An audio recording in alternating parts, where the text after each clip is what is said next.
Welcome back to my YouTube channel, Curious Perro. This video is going to tell you my story. I'm calling it A Gringo Goes to Medellin, Colombia.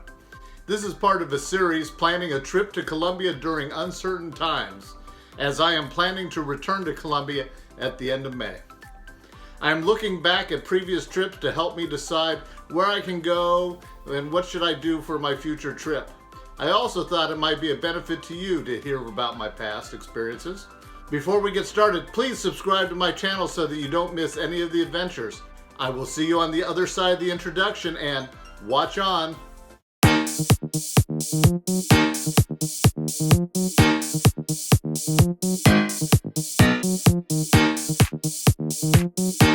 Welcome back. Before planning my trip to Medellin, I had already experienced Colombia by visiting Cartagena.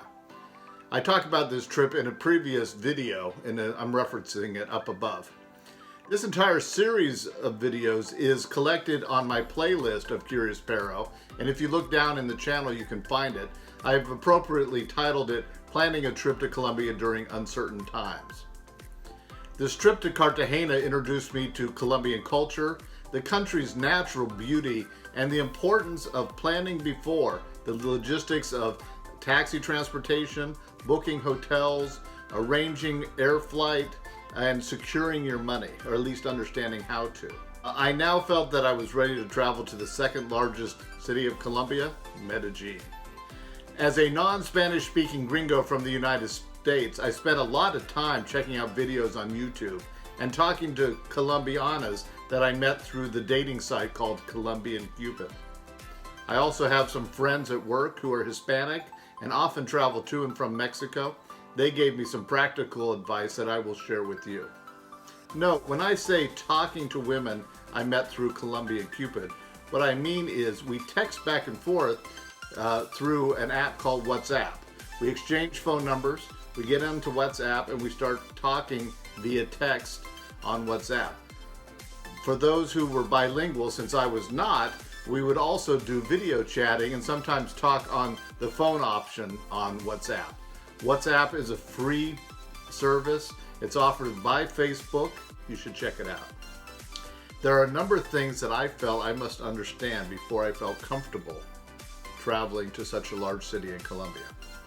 First of all was for my personal safety. I recognize a few obvious facts about myself. I'm a stereotypical older gringo. I am an obvious target when traveling to a country that is foreign to me. I don't speak the native language. The assumption in Colombia is that gringos are wealthy. They must be wealthy to travel to their country. I mean, it makes complete sense. It's not always true, and wealthy is always relative. There's a few basics that I picked up that I'd like to share with you. First of all, don't be flashy.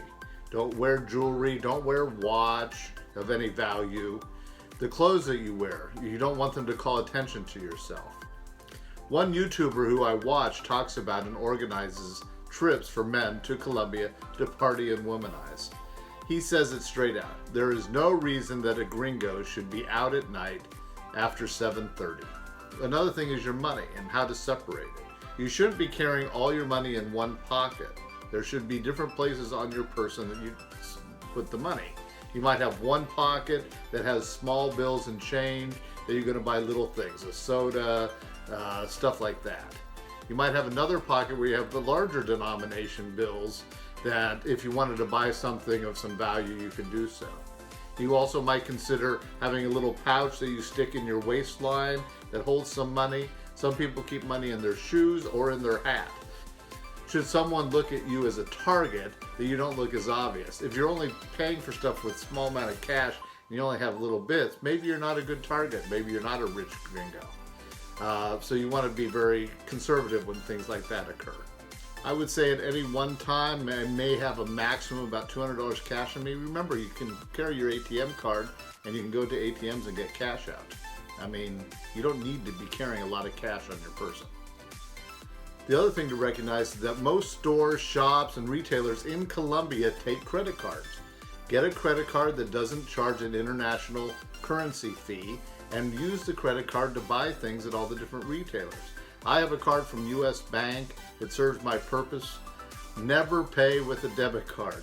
Debit card gives access to your account, your money, and you don't want to lose that card. Others might just steal your cash. I have often heard, and I believe it to be true, one must take the same precautions when visiting Colombia as they do in a big city, in my case in the United States. You got to keep your eyes open and stay away from confrontations, and do not put yourself in precarious situations.